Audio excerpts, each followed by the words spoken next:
Ano tong pamilyang pinakasalan mo, Clara? Hindi naman magbibintang ng ganun yung nanay ni Leda kung walang dahilan.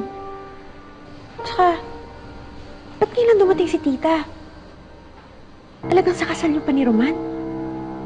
Hindi ba pwedeng before, bago ka pumirma ng marriage contract with a suspected killer?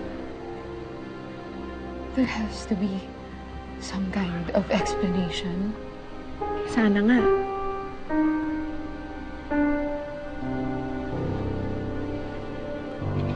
Hey. Naman, anong nangyari? Ayun, nakausap na ni Papa yung mga magulang ni Leda. Okay ng lahat. Tara, hinahanap na tayo ng mga tao. Sandali, ano? Ganun lang yun? I don't understand. Bakit ganun yung bintang sa'yo ng mama ni Clara, di ba, mamaya na natin pag-usapan to. Hinihintay na tayo ng mga tao. Tara na! Sandali, may karapatan naman magtanong si Clara. Okay. Look, I'm sorry. Later, i-explain ko sa'yo ang lahat. But for now, tapusin muna natin yung reception, please. Everyone's expecting us. Please.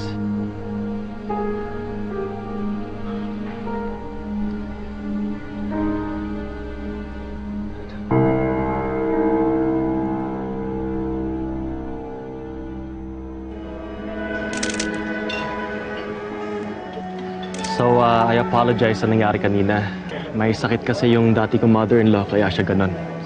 Nabanggit nga sa akin ng papa mong ito. Iha, paniguradong nagulat ka. Clara.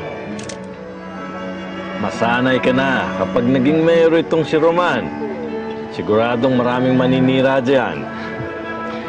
Alam naman ni Clara ang pinasok niya. Di ba, Clara? Roman, nandiyan na Congressman Sevilla. Ayun o, batiin niyo. Sige po. Excuse us. Roman, Clara, it's time to cut a cake. Dito tayo.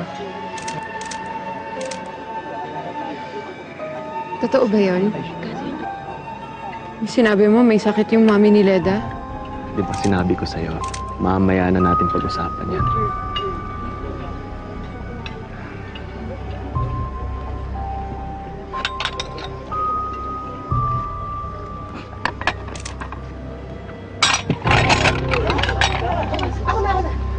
I got it! Okay lang yan. Buena, sige. Ay, mama ka na po. Uy, pag-musugatan ka. Ayos na yan.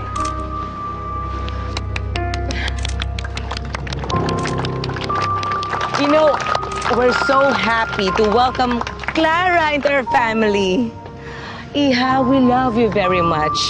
Sana bigyan niyo kami agad ng apo.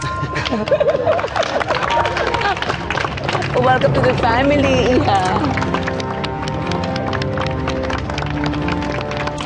Yung paraan yung manugang mo, nakakahiya.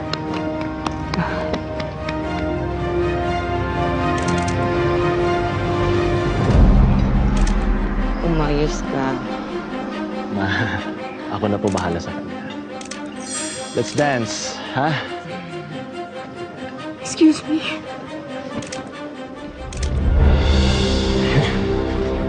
Clara! Clara! Ano ba kasi talaga yung totoo? Can't we just enjoy the night, please? Sige na. Uy, ayaw niyo ba munang i-cut yung cake? Gutom na ako eh. Tara! Ano tayo? I need to go to the restroom. Gusto mo samahan kita? No, it's okay. Excuse us. She's not feeling well kasi. Sandali lang, ha? Clara?